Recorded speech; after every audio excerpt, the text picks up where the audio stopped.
মালিকানা কার, হিন্দু না মুসলিমের? কাদের থাকবে আধিপত্য? মন্দির হবে না মসজিদ হবে, কবরস্থান না শ্মশান? সেই প্রশ্নের উত্তর রয়েছে আদালতের দরবারে। তারপরও শেষ নেই বিবাদ। স্থান দক্ষিণ জয়নগর এলাকার একটা অংশে দীর্ঘদিন ধরেই কবর দিয়ে আসছেন স্থানীয় মুসলিম সম্প্রদায়ের লোকজনেরা। তাদের দাবি এই খাস জমি কবরস্থান। অন্যদিকে এলাকার হিন্দু সম্প্রদায়ের লোকজনের দাবি এটা জোত জমি, রয়েছে মালিকানা। তাই কিভাবে মুসলিম সম্প্রদায়ের লোকজন জোত জমিকে কবরস্থানে পরিণত করেছে, বিতর্কের সূত্রপাত এখানেই। শেষ পর্যন্ত জল গড়ায় আদালতে। তবে আদালত এখন পর্যন্ত পূর্ণাঙ্গ কোনো রায় দেননি। তা সত্ত্বেও ঝামেলা বাড়ছে দিন দিন। যে কোনো সময় দক্ষিণ জয়নগরের বিতর্কিত কবরস্থানকে কেন্দ্র করে ঝরতে পারে রক্ত। এই ইস্যু কেন্দ্র করে বিভিন্ন সময় পরিস্থিতি অগ্নিগর্ভ হয়ে উঠেছিল। সোমবার শিব চতুর্দশীতে ফের উত্তপ্ত হয়ে ওঠে দক্ষিণ জয়নগরের বিতর্কিত কবরস্থান। কবরস্থানেই বসানো হয় শিবলিঙ্গ।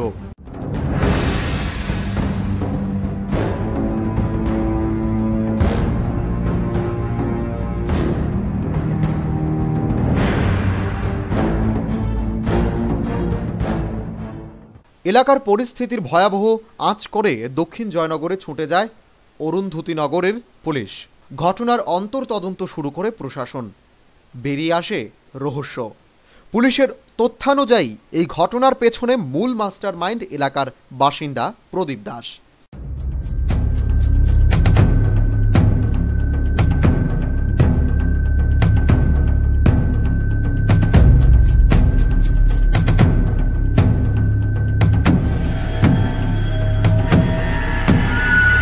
দর্শক বন্ধুরা, আপনারা দেখলেন প্রদীপ দাসকে। কে এই প্রদীপ দাস? এলাকায় কান পাতলেই শোনা যায় গুণধর প্রদীপ বাম জামানার তালিকাভুক্ত ভূমাফিয়া। বাম জামানায় ছিলেন প্রাক্তন বিধায়ক রতন দাসের খাস লোক। রতন দাসের মদতে ভূমাফিয়া প্রদীপ বিস্তার করেছিল নিজের আধিপত্য। আবার দেখুন জমি মাফিয়া প্রদীপ দাসকে।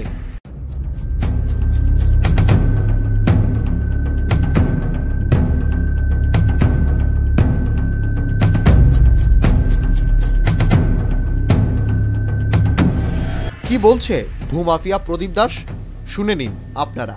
প্রদীপ দাসের বক্তব্য, কবরস্থানে তার 3 গন্ডা জমি রয়েছে। প্রথমত হইল জায়গাটা আমার আছে, এর মধ্যে 6 গন্ডা জায়গা আছে। আমি যে মালিকের থেকে কিনছি এই মালিকের 3 গন্ডা, আর আমার নিজস্ব নামে আছে 3 গন্ডা। কি নাম আপনার? আমার নাম প্রদীপ দাস। শুনুন, প্রদীপ দাস বলছেন গত 1 বছর ধরে এখানে কবর দেওয়া বন্ধ এবং বলছেন তিনি আসেননি জমিতে। এলাকাবাসী বসিয়েছে শিবলিঙ্গ। অনেকে কোয়ার ভর্তা এমএলএ কোয়ার ভর্তা খুঁজে আমরাই শেষ কথা। একটা তো আইন আছে, তো আইনের মাধ্যমে যেটা হয়। এখন কি এখানে কবর টবর দেওয়া হইতো? না না, এখন কবর বন্ধ। কত বছর হয়েছে বদ্ধ হয়েছে? বদ্ধ হয়ে তো আজকে 1 বছর হয়েছে। 1 বছর ধরে কবর দেওয়া বদ্ধ। আজকে আপনারা কি করছেন এই জায়গাতে? এখানে এলাকাবাসী করছে, আমি তো এখানে আইছি না। এলাকাবাসী এখানে একটা শিবলিঙ্গ স্থাপন করছে এবং পূজাবালি করবো এখানের মধ্যে, একটা সিদ্ধান্ত। ভূমাফিয়া প্রদীপ দাস সম্পর্কে পুলিশ তথ্য সংগ্রহ করেছে।